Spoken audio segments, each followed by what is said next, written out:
자, 오늘은 계속해서 법률행위 요건, 성립 요건과 효력 요건을 보겠습니다. 자, 여러 가지 사정으로 하루에 1시간 정도, 다시 말해서 4강에서 5강밖에 찍지 못하기 때문에 우리가 제가 강의한 지가 벌써 4일 정도 됐는데요. 아직 여기까지밖에 못했네요. 그러나 일반 학원에서는 하루에 4시간씩 해서 일주일에 한 번이잖아요. 그러니까 저도 이제 충분히 그 정도 진도는 따라갈 수 있고요. 가급적 빠른 시일 내에 진도를 마치도록 하겠습니다. 물론 일찍 되는 게 좋은 건 아니지만 학원 진도보다는 절대 밀리지 않도록 하겠습니다. 자, 법률의 성립 요건, 효력 요건. 자, 교재 9페이지가 되겠습니다. 9페이지 보이죠? 제가 그림을 그려놨습니다. 이 그림이 굉장히 중요한 의미가 있습니다. 여러분 나중에 시험장에 가시면요, 이거 몰라서 엄청 많이 틀리죠? 제가 아주 크게 그려놨습니다. 모든 법률에는 일단 성립해야 돼. 성립한 이후에 효력이 문제돼요. 유효, 무효, 취소. 자, 시험 문제를 제가 한번 내볼까요? 자, 중간중간에 제가 테스트용으로 문제 낼 때 잘 보시기 바라요. 자, 이렇게 나오죠. 모든 법률에는 성립한 이후에 유효, 무효, 취소가 문제되기 때문에, 자, 지금부터 만나특기나 보세요. 무효와 취소는 성립 이전의 문제이다. 맞았나요? 틀렸죠. 무효도 취소도 성립 이후잖아. 시험을 내는 문제 어떻게 많이 나오면요, 법률행위 성립 요건 중에서 당사자, 목적, 의사표시부터 보이지만요, 자, 유효는 성립 이후 문제고 무효는 성립 이전이다 그러면 틀려요.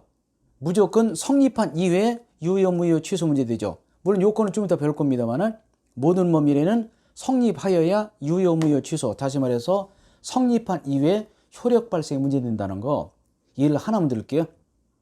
부부가 혼인했습니다. 애를 가졌어요. 기쁜 일이죠. 애를 가졌습니다. 정상으로 태어나는 경우가 많겠죠. 요즘 뭐 여러 가지 산부인과 기술도 좋고 그래서 예전과 다르죠. 그래서 애를 가졌다. 태어납니다. 거의 다 정상적으로 애가 태어나지 못하고 유산되는 경우가 있네요. 그죠? 어떤 때는 애가 태어나다가 잘못된 경우도 있어요. 머리 같은데 무슨 흠을 입는다든지. 그래서 중요한은요, 애를 가진 이후에 애가 태어나든지 아니면 애가 유산되든지 애가 문제가 있는 것이지, 애도 같지도 않았는데 애가 유산된다 그런 말 쓰지 못하잖아. 그래서 이러시면 돼요. 모든 법률에는 성립한 이후에 유효, 무효, 취소. 다시 말해서 무효나 취소 성립 이후 문제다. 무효와 취소 성립 이후 문제다. 제가 지금 강조해서 말씀드린 것은 시험에 나올 수 있어요. 이렇게 많이 나와요. 법률에는 자, 유효는 성립 이후고 무효, 취소는 성립 이전이다. 틀렸어요. 무효, 취소, 성립 이후다. 유효, 무효, 취소는 성립한 이후 문제이지 성립도 하지 않았는데 무효라, 취소다 그런 말 쓸 수 있어 없어요? 없다라는 것을 염두에 두시기 바랍니다. 굉장히 중요합니다. 법률에는 성립한 이후에 유효, 무효, 취소가 문제되지 성립도 하지 않았다. 그런 경우는 아예 무효다, 취소다 그런 말을 쓸 수 있어 없어요? 없다. 알아두시기 바라고요. 굉장히 중요한 개념입니다. 자, 요 그림을 잘 보시기 바라고요. 자, 교재를 보시겠습니다. 교재 9페이지. 자, 구체적으로 봐서 성립 요건은 3가지입니다. 당사자, 목적, 의사표시. 그죠? 당사자, 목적, 의사표시. 매매를 보실까요? 매도인, 매수인 있겠죠? 당사자, 목적은 뭡니까? 매도인은 대금받을 목적, 매수인은 소유권 이전의 목적이 있죠? 의사표시, 청약, 승낙. 임대차도 마찬가지죠. 임대인과 임차인이 있고, 임대인은 임대를 받을 목적, 임차인은 사용할 목적, 청약, 승낙. 그런데 이것이 일반적이라면 유효됩니다. 3가지가 당사자, 목적, 의사표시는 일반적 성립권이다. 이에 반해서 특별 성립권, 혼인의 신고. 아까 살짝 나왔었죠. 부부가 언제 부부가 된다고요? 남녀가 만나서 행복하게 살 목적으로 초혼 성낙 플러스 신고해야 돼요. 이런 무슨 주의? 신고주의, 또 다른 말로 법률은주의. 우리나라는 사실은주의가 아니라 신고은주의 또는 법률은주의를 취하고 있다는 거. 부부가 살아서 한 집에서 사는 것만 부부로 보는 것이 아니라 플러스 신고를 해야 된다. 신고해. 혼인신고. 혼인신고가 되지 않고 살고 있다. 무슨 부부? 사실은 부부. 그런 말 쓴다고 그랬어요. 혼인신고해야 돼. 이게 특별성립권이고요. 유효는 방식을 갖춰야 돼요. 좀 더 봅니다. 당사자는 능력이 필요해요. 능력. 이때 능력이라는 것이 저 사람 능력이 있다. 부잣집 아들의 인물 좋고 학벌 좋고 그런 게 아니에요. 그죠? 그런 게 아니라 전혀 다릅니다. 능력, 우리가 얘기하는 능력과 또 전혀 다르다. 첫 번째, 권리 능력. 바로 볼 겁니다. 의사 능력, 행력. 세 가지를 갖춰야 돼. 능력은요, 권리 능력, 의사 능력, 행 능력. 바로다 보지만 뭐 살아있는 사람이 될 것, 유아 정신만취자가 아닐 것, 그리고 행력 있어야 됩니다. 자, 목적은 내용이라고 하는데 크게 확정되고 가능하고 적법하고 사회적 타당성, 이것을 확가적사라고 해요. 이건 외울 필요 없습니다. 그냥 진도상 계약의 목적은 확정되어야 되고 가능해야 되고 그리고 적법하고 사회적 타당성이 있을 것, 이 네 가지를 갖춰야 효력이 발생해. 이 중에서 뭐가 하나 빠지면 효력이 발생하지 않습니다. 의사표시는 서로 일치하고 흠이 있으면 안 돼. 의사표시는 일치하고 흠이 있으면 안 된다. 이것이 일반적 효력요건이라면 특별 효력요건은 뭐가 있습니까? 유언자의 사망. 그래서 제가 여기 신고하고 사망을 분홍색으로 해놓는데 보이시나요? 혼인의 신고는 특별 성립요건이고 유언자의 사망은 효력 발생 요건이다. 바로 보시겠어요? 나머지 뭐 미성년자 피한정견의 경우 대리인의 동의, 조건기한의 성취 이런 것은 크게 중요하지 않은데 한번 읽어보시기 바랍니다. 좀 깊게 하면 어려울 수 있지 이런 것이. 그러나 이제 요렇게 요게 나오게 되면요 많이 틀리게 돼요. 이런 데서 틀리는 것은 전혀 당락 영향이 없습니다. 우리 90점 100점 맞는 시험이 아니라 60이잖아.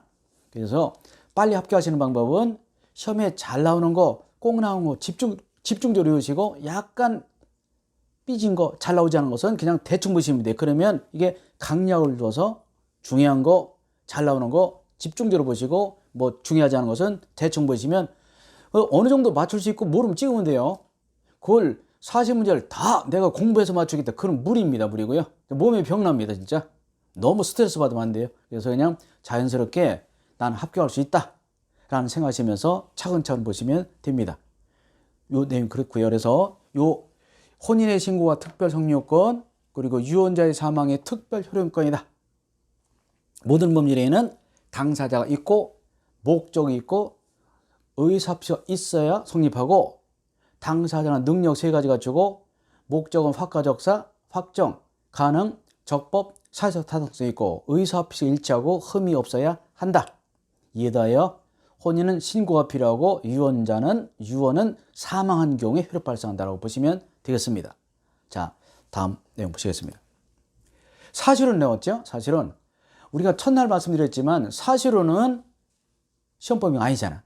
그걸 알아도 돼요. 제가 이제 우리 일상생활에 필요한 최소한을 말씀드렸죠. 뭐 95%는 시험 나오는 거, 5%는 플러스 알파로 했어요. 덤으로 보신다 또는 덤으로 배우신다 보시면 돼요. 사실이라는 것은 혼인신고하지 않고 사는 부부를 말해요. 이해가 여러 가지 있죠. 주로 이제 우리가 첫날 배웠지만 양성평등기본법, 남녀는요 동일하게 평등하게 대우해야 돼요. 그러나 그건 이론상 그런 것이고 사회적으로는 여성들 입장에서 여성이 혼인하면요 약간 직장에서 불이익한 경우가 있어요. 회장님 비서실이 있다든 이런 거 있죠. 스튜디오스 이런 경우 그게 꼭 미혼이어야 될 필요 없지만 그래도 그런 게 사회적으로 그래서 뭐 회장님 비서실에 그죠? 이렇게 뭐 차배다라는 그런 경우 되게 미혼을 쓴단 말이에요. 그래서 그런 경우에 남녀가 만나서 너무 좋아해서 사랑해서 결혼했는데 요즘 돈 모으기 힘들잖아요. 그래서 우리 부부 혼인식을 하고 결혼식을 하고 해외여행 갔다 온다 하더라도 어떻게 잠시 2, 3년 동안은 처녀총각 마냥 지내자. 그게 사실은 부부입니다. 보호됩니다. 보호돼요. 이 사실은 부부는 보호되지 않는 것이 있습니다. 그게 중원적 사실은요. 유부남이 다른 여자 살림차례 그건 안 돼. 중원은요. 일반 사실은 뭐라고? 처녀총각이 또는 뭐 재혼남, 재혼녀가 혼신고하지 않고 사는 것을 사실이라고 그래요. 그래서 중원적 사실은 배우자 있는 부부의 사실은 쉽게 말해서 남편이 본부인 놔두고 다른 데서 살림 차리는데 그건 보호받지 못합니다.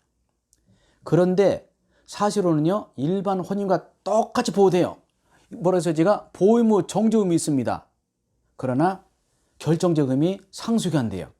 혹시라도 배우자가 죽게 되면 물론 사실혼 관계 전부 확인 소송을 해서 이기면 돼요. 근데 쉽지 않습니다.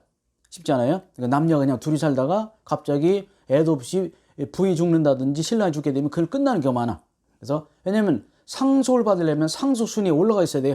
상속 중요하죠. 상속 또 나왔네. 가족법 잠깐 말씀드릴게요. 2, 3번만.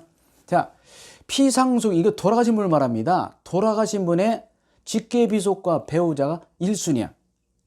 특히 이게 태아도 상속권이 있어요. 태아도.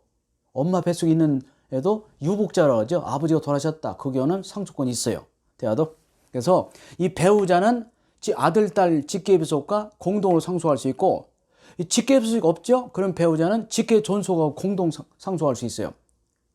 이 네 부류가 공동이 아니라 순서가 1번, 2번, 1번이 없으면 2번, 2번 없으면 3번 내려오죠? 이게 네 분야의 이 네 파트의 상속이 함께 상속하는 게 아니야. 1번이 제일 먼저 받고, 없으면 2번이요, 없으면 3번, 없으면 4번입니다. 없어야 돼. 1순위가 있다. 그런 경우는 2순위를 받지 못해요. 어찌됐건 배우자는 직계비속과 공동상속, 직계존속과 공동상속합니다. 따라서 직계존속이 있다 하더라도 배우자는 직계비속이 있으면요, 공동상속에 존속은 빠져. 이렇게 1순위가 없을 때 2순위, 없을 때 3순위, 없을 때 최종적으로 4순위지, 이 네 부류의 상속인들이 함께 상속이 아니라는 게 중요하고요.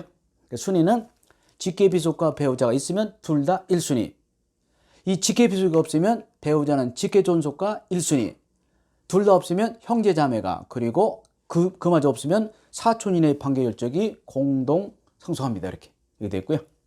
이 상속분은 동일합니다. 다만 배우자만 달라요. 이 배우자 있죠? 부인, 신랑, 주로 부인이 많겠죠? 대개 이제 남편들이 많이 일찍 돌아가시다 보니까 이 부인이라고 보시죠. 부인들은 배우자 상속분은요, 직계비속, 아들, 딸과 부모님들과, 그죠? 아들, 딸과 공동상속, 부모님과 공동상속할 때는요, 평등 배당이 아니라 직계비속, 아들, 딸, 직계존속, 뭐 시아버지, 시어머니의 상속분의 50%를 가산합니다. 그러니까 이제 배우자는 아들, 딸이 1억씩 받으면 배우자는 1억 5천을 받는다고 보시면 되겠네요. 이게 상속분입니다. 상속분이라는 것은 여러분 나중에 친족상속법에서도 배우고, 이것도 굉장히 중요한 파트죠. 합격하시면 꼭 이런 것을 찾아보세요. 시간 있을 때. 우리 중개 업무 같은 경우는요, 손님 없을 때도 많거든요. 그때 그냥 무조건 문 잠그고 돌아다니시고 주무시고 뭐 그러지 마시고, 뭐 장기 두고 바둑 두고 술 파티 벌리, 그럼 6개월 내에 사무실 망해요. 거짓말이고요. 그래서 그런 때는 이런 것을 좀 재미 삼아서 보시면, 우리 시험이 아니라면요, 이게 재밌어요. 꼭 찾아보시기 바라고요. 너나 재밌지 나는 재미없다 그러지 마시고, 이게 이제 배운다는 재미도 붙이면 대단해요. 하나하나 알아가는 재미, 그것도 알아보시기 바라고요. 자, 유언은요. 자, 수업 시간에 유언 언제 성립? 그럼 전부 다 사망이라고 그래. 틀렸어요. 우리는 성립과 효력을 구분하지 못해요. 똑같이 봐. 다르죠? 언제? 유언은 유언시 성립해서 효력은 사망시 발생해요. 독특하죠? 죽어야 발생합니다. 내가 죽거든 이 재산 너 가져. 지금이 아니라 죽어야 돼요. 내가 죽거든. 그 유언은 언제나 처리할 수 있어요. 항상 앞에 것보다는 뒤게 유예합니다. 큰아들에게 재산 다 주겠다. 큰아들 하는 것이 싸가지 없어요. 표현이 그렇습니다만. 그러면 둘째 대 주겠다. 그럼 큰아들 유언은 무효. 둘째가 또 버릇없네. 셋째한테 버릇없네. 어디 기부해버려. 그러니까 항상 유언은 뒤에 한 것이 유효합니다. 일반적인 것은 처리할 수 없는데 유언은 언제나 처리할 수 있습니다. 중요하고요. 유언은 유언시 성립해서 효력은 사망시 발생한다. 유언시, 사망시, 유언시, 사망시. 유언장을 썼을 때 또는 유언했을 때 성립하되 효력은 죽어야 발생한다는 거 중요하고요. 유언의 방식은 5가지가 있어요. 엄격한 요식행위입니다. 왜냐하면 유언장을 위조도 많이 하고, 그런 유언했다고 해서 내가 재산을 다 가지려고 그래? 그러니 너무 많아. 그래서 유언은 엄격한 5가지 방식이기 때문에 이 방식을 꼭 지켜야 돼요. 다만 우리가 부모님들 돌아가기 전에 형제간에 의좋게 지내라. 너는 큰 놈이 갖고 밭은 둘째 갖고 뭐 건물은 셋째 가져라. 그건 유언입니다. 다만 유언이 효력을 발생하려면 나머지 쉽게 말해서 재산을 조금 덜 받은 친구들이 또는 덜 받은 자손들이 이의를 제기하잖아야 돼요. 이의를 제기하면요, 유언장 효력에 따라서 집행되지 않습니다. 그래서 유언은 우리가 요식행위로서 우리가 일반적으로 유언하죠. 그런 유언도 유언이지만, 그러나 혹시라도 아버지의 말씀의 유언에 대해서 자손들 중에 하나가 이의 제기하면요, 이 방식이 맞아야 돼요. 여기에 틀리면 유언이 효력 발생하지 않습니다. 엄격한 요식행위. 우리나라 유언에 대해서 5가지 방식이 있어요. 이게 이제 1065조에 있는데 제가 웬만하면 조문을 읽지 않죠? 찾아보시면 돼요. 이게 조문은 제가 몇 번씩 제가 확인해서 보시는 겁니다. 유언 같은 거는 방식은요, 자필 자기가 스스로 쓴 거야. 자서, 자필증서. 두 번째는 녹음, 쓸 수 없을 때. 세 번은 공증인들에다가 공정증서, 공증인 앞에서.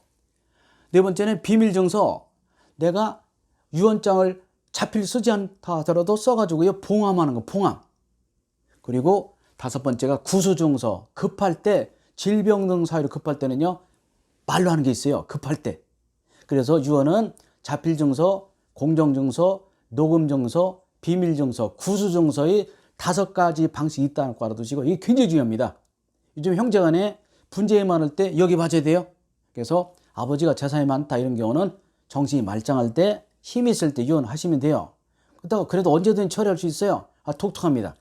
유언 항상 먼저가 아니라 나중 유언이 유효하다는 거.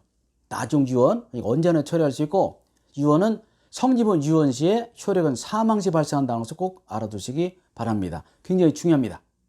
자, 좀 쉬었다 하겠습니다.